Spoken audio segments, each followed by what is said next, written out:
রাকেশ প্রত্যেক গরমের ছুটিতে তার দিদার বাড়িতে ঘুরতে আসতো। একদিন রাকেশের দাদু দিদা কথা বলছিল। আজ আবার আমাদের গ্রামের একজন লোক হারিয়ে গিয়েছে। শোনা যাচ্ছে নদীর ওপারে সোনাপুর গ্রামের জঙ্গলে সোনার কুঠিরের খোঁজে গিয়েছিল। আরে ওখানে কোনো সোনার কুঠির নেই, ওই কুঠিতে ভূত থাকে। যখন কেউ নদী পেরিয়ে জঙ্গলে যায় তখন ও ওকে ধরে নেয়। দিদা, নদীর কাছে জঙ্গলে সত্যি কোনো কুঠি আছে? জানি না বাবা, আমরাও গ্রামের লোকেদের মতো শুধু শুনেছি, কিন্তু তুমি কখনো ওখানে যাবে না। কিন্তু দিদা, নদীতে তো নৌকা চলে। সোনারপুর আর আমাদের গ্রামের লোকেরা একে অপরের গ্রামে আসে যায়। তাহলে কি সোনারপুরের লোকেরাও কুঠিটি দেখেনি? আরে বাবু, অনেকদিন আগে এক সাধু বলেছিলেন ওই কুঠিরটি মায়াবী কুঠি, কেউ দেখতে পায় আবার কেউ দেখতেও পায় না। ছুটি শেষ হতে রাকেশ শহরে ওর বাড়িতে চলে আসে। একদিন সারা শহরে ভূমিকম্প হয়। রাকেশ একটা ছোট টেবিল মাথার উপরে নিয়ে কোনোভাবে বাড়ির বাইরে বেরিয়ে আসে, আর কেউ ওর বাড়ি থেকে বেরোতে পারে না। বাড়ি ভেঙে পড়ে যায় আর সবাই মারা যায়।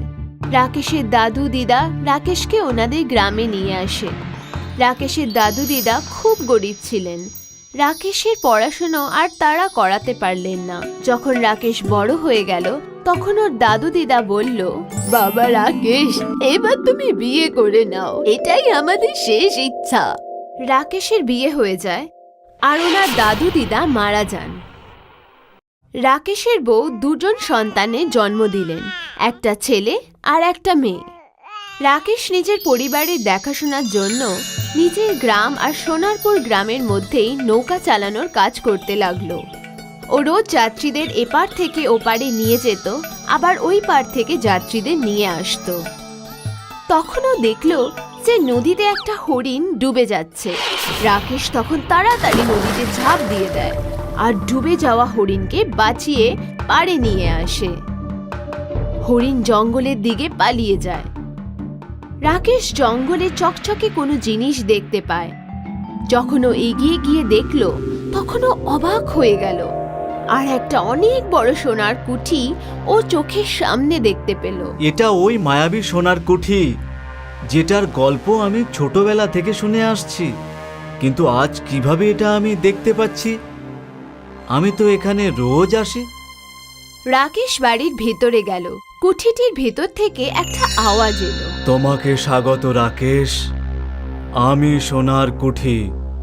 যদি তুমি এই কুঠিতে তোমার বাড়ির 10 বছরের পুরনো কোনো জিনিস নিয়ে আসো তাহলে ওই জিনিস সোনার হয়ে যাবে। আমি তো তোমাকে ছোট্টবেলা থেকেই খুঁজছি, তুমি আজকে দেখা দিলে কেন? আমি ওই লোককেই দেখা দিই যে অন্য কারোর উপকার করে। আজ তুমি ডুবে যাওয়া হরিণকে বাঁচিয়েছ, তাই আমি তোমাকে দেখা দিয়েছি। রাকেশ তাড়াতাড়ি নিজের বাড়ি যায় আর নিজের বাড়িতে থাকা ডালিম গাছ থেকে কিছু ডালিম ভেঙে সোনার কুঠিতে নিয়ে আসে। ডালিম সঙ্গে সঙ্গে সোনার হয়ে যায়। তারপর রাকেশ ওর বাড়ি থেকে খাটটিকে তুলে কুঠিতে নিয়ে আসে। খাটটিও সোনার হয়ে যায়। এবার যখন রাকেশ যাত্রীদের নিয়ে ওই পারে যেত তখন কোনো না কোনো জিনিস বাড়ি থেকে নিয়ে যেত আর ওটাকে সোনাতে পরিবর্তন করে বাড়িতে নিয়ে আসতো। রাকেশ সোনাকে নিয়ে সোনার দোকানে যেত। সোনার কাকা, বলুন তো সোনার রিপোর্ট কত টাকায় দেবেন? পুরো 50,000।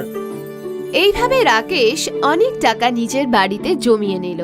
একদিন রাকেশের মনে লোভ চলে এলো আর সোনার কুঠিরের কথা নিজের বউকে শোনালো আর ওকে বলল, দেখো, আমাদের বাড়িতে 10 বছরের পুরনো যা জিনিস ছিল আমি ওই সব সোনাতে পরিবর্তন করে নিয়েছি। এবার তুমি পাশে রেখার বাড়িতে চলে যাও। ওর বাড়িতে একটা পুরনো অনেক বড় বাক্স আছে। তুমি কোনোভাবে রেখাকে ওর বাড়ির বাইরে নিয়ে যাবে আর আমি ওর বাড়িতে গিয়ে বাক্স চুরি করে নেব।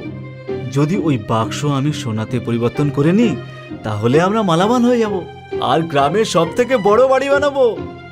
রাকেশের বউ ওর প্রতিবেশী রেখার বাড়িতে গেল। আরে রেখা, তুমি কি জানো বাজারে একটা নতুন শাড়ির দোকান খুলেছে? সব লোক ওখান থেকে শাড়ি নিয়ে আসছে। আজ আমিও যাচ্ছি, তুমিও আমার সাথে চলো। রেখা রাকেশের বউয়ের সাথে বাজার চলে যায়। রাকেশ চুপি চুপি রেখার ঘরে ঢুকলো আর বাক্সটি চুরি করে নিয়ে গিয়ে নিজের বাড়িতে রাখলো। পরের দিন রাকেশ আর ওর বউ বাক্স নিয়ে নদীর ওপারে কুঠিতে নিয়ে যায়। যখনই ওরা দুজন বাক্স নিয়ে কুঠিতে ঢোকে, বাক্স তো সোনাতে পরিবর্তন হলো না, কিন্তু রাকেশের বউ সোনাতে পরিবর্তন হয়ে গেল আর কুঠিটা একেবারে মিলিয়ে গেল। রাকেশ কাঁদতে থাকে। হে ভগবান, এটা আমার সাথে কি হয়ে গেল? এবার আমার বউ কি করে ঠিক হবে? এখন আমি কি করব? তখনই একটা সাপ ওখানে আসে আর রাকেশকে বলে, আমি 1000 বছর ধরে বেঁচে আছি। তুমি লোভ করে আর তোমার প্রতিবেশীর বাক্স চুরি করে নিলে, এই জন্য এই কুঠি মিলিয়ে গেছে। আর সাজা স্বরূপ ও তোমার বউকে সোনার বানিয়ে দিয়ে গেছে। আমাকে ক্ষমা করে দিন, আমি অনেক বড় ভুল করে ফেলেছি। আমার লোভ করা উচিত হয়নি। আমি কথা দিচ্ছি, আমি কখনো আর লোভ করব না, আর এই বাক্সটাও প্রতিবেশীকে ফিরিয়ে দেবো। তারপর সাপ রাকেশের সোনার বউকে আসল বউতে রূপান্তরিত করে দেয়। বন্ধুরা, এই গল্প থেকে আমরা এটা শিখলাম যে আমাদের জীবনে কখনো লোভ করা উচিত না।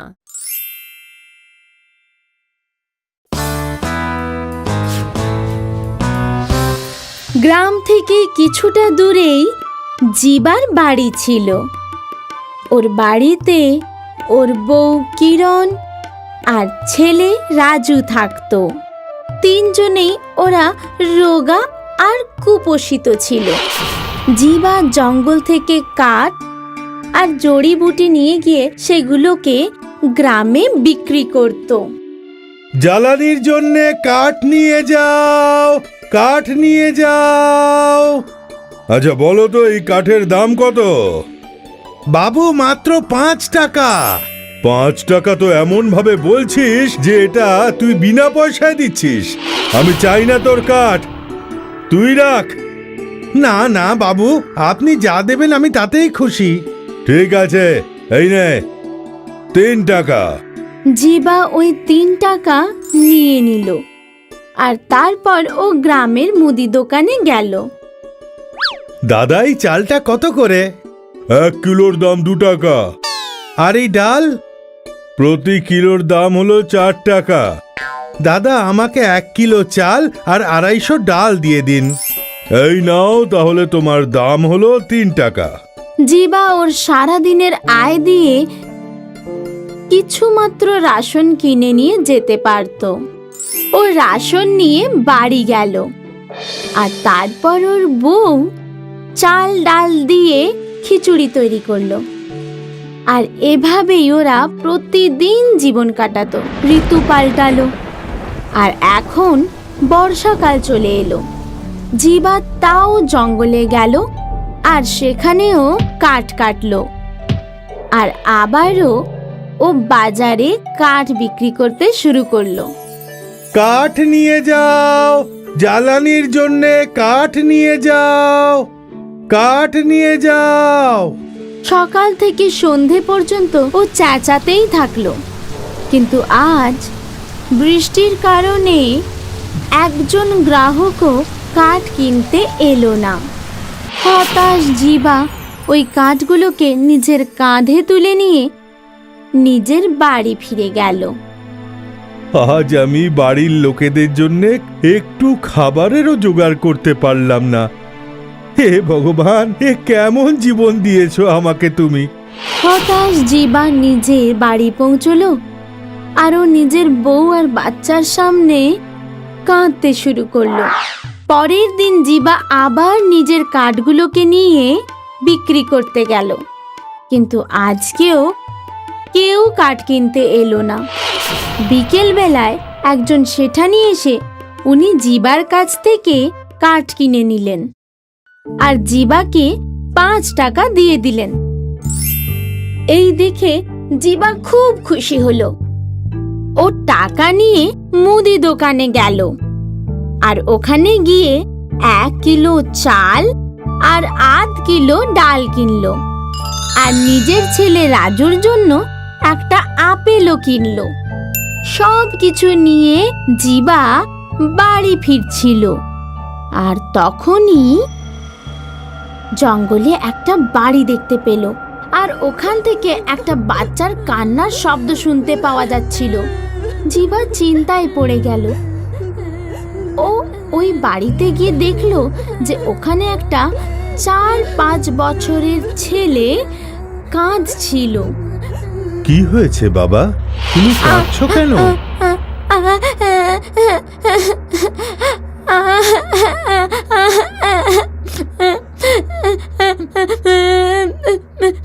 আমার খুব খিদে পেয়েছে। আমি 3 দিন ধরে কিছু খাইনি।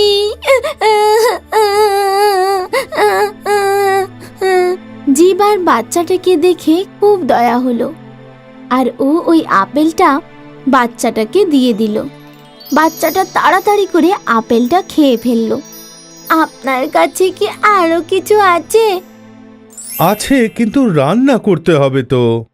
জিবা ওই বাড়ির রান্নাঘরে গিয়ে চাল আর ডাল দিয়ে খিচুড়ি তৈরি করলো।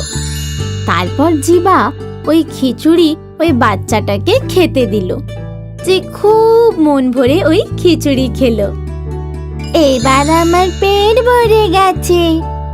আর ঠিক তখনই একটা মহিলার আত্মা প্রকট হলো।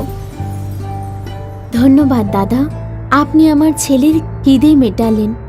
আমি এর মা। আমাকে ছাড়া ওর আর কেউ নেই। 3 দিন আগে আমি মারা গেছি। সেদিন থেকে ও এভাবেই খিদে পেটেছিল আর আমি এর সাহায্য করতে পারছিলাম না। মানে তাহলে এই বাচ্চাটা এখন একা? হ্যাঁ, এর আর কেউ নেই।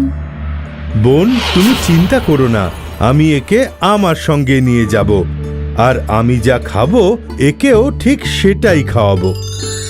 দাদা, তুমি সত্যিই খুব ভালো। এই জন্য আমি চাই যে তুমি আর তোমার পরিবার এই বাড়িতেই এসে থাকো আর তোমার খাবারের কোনো অভাব হবে না, সেটা আমি সামলে নেব। তুমি এক্ষুনি নিজের পরিবারকে এখানে নিয়ে চলে এসো। জিবা খুশি মনে নিজের বাড়ি গেল আর সকলকে নিয়ে ওই বাড়িতে পৌঁছে গেল। ওরা ওখানে পৌঁছানো মাত্রই দেখলো যে রান্নাঘরে সমস্ত কিছু খাবারের ভান্ডার ভরে রয়েছে, কোনো কিছুর অভাব নেই। তারপর জিবার বউ খাবার বানালো আর তারপর জিবার পরিবার আর ওই অনাথ বাচ্চাটা সকলে একসাথে খাবার খেলো। এই দেখে ওই বাচ্চার মায়ের আত্মা খুব খুশি ছিল, কারণ ওর অনাথ ছেলে একটা পরিবার পেয়ে গেছিল। তারপর জিবা আর ওর পরিবার ওই জাদুর বাড়িতেই থাকতে লাগলো, যেখানে খাবার জিনিসের কোনো অভাব ছিল না। তাহলে এই কাহিনী থেকে আমরা এই শিক্ষা পেলাম যে অন্যের সাহায্য করলে আমাদেরও কেউ সাহায্য অবশ্যই করবে। টিম্মি অনাথ হয়ে গিয়েছিল। তাকে একটা চার্চের অরফানেজে নিয়ে আসা হয়েছিল। টিম্মির মন খারাপ ছিল। এখানে সে তার মা বাবাকে খুব মিস করত। একদিন মাদার সুজি টিম্মির কাছে এলেন। Hello Timmy. Hello mother. কি হয়েছে টিম্মি? তুমি বাকি বাচ্চাদের মতো কেন খেলাধুলো করছো না? আমার খেলতে ইচ্ছে করছে না। টিম্মি, আই নো তুমি তোমার বাবা মাকে খুব মিস করছো, কিন্তু you should not be disappointed. God তোমাকে অবশ্যই সাহায্য করবেন। গড মাম্মি পাপাকে তো নিজের সাথেই নিয়ে গেছেন। কিন্তু তুমি এটা জানো কি, এই পৃথিবীতে একটা জাদু দরজাও আছে, যার সাহায্যে আমরা আমাদের গডের ওয়ার্ল্ডে পৌঁছে যেতে পারি। কি? এটা কি সত্যি মাদার সুজি? ইয়েস মাই চাইল্ড, সেটা জঙ্গলের মধ্যেই কোথাও একটা আছে। আমরা ওটাকে খুঁজতে যাব, কিন্তু এখন তুমি বাইরে যাও আর অন্য বাচ্চাদের সাথে খেলাধুলো করো। সেদিন টিম্মি জাদু দরজার সম্বন্ধেই চিন্তা করছিল, আর সে ধীরে ধীরে জাদু দরজার খোঁজে বেরিয়ে পড়ল। টিম্মি অন্ধকারে খুব ভয় পাচ্ছিল, কিন্তু তাও সে জঙ্গলের দিকে এগিয়ে যেতে থাকল। এইভাবে চলতে চলতে টিম্মি একটা পাহাড়ের ওপরে এসে পৌঁছল। তখন সে নেকড়ের ডাক শুনতে পেল। সে ভয় পেয়ে গেল। তখন সে বাকি রাতটা সেখানেই কাটাবে বলে সিদ্ধান্ত নিল। পরের দিন সকালে টিম্মি চিৎকারের শব্দ শুনতে পেল। বাঁচাও, আমায় বাঁচাও!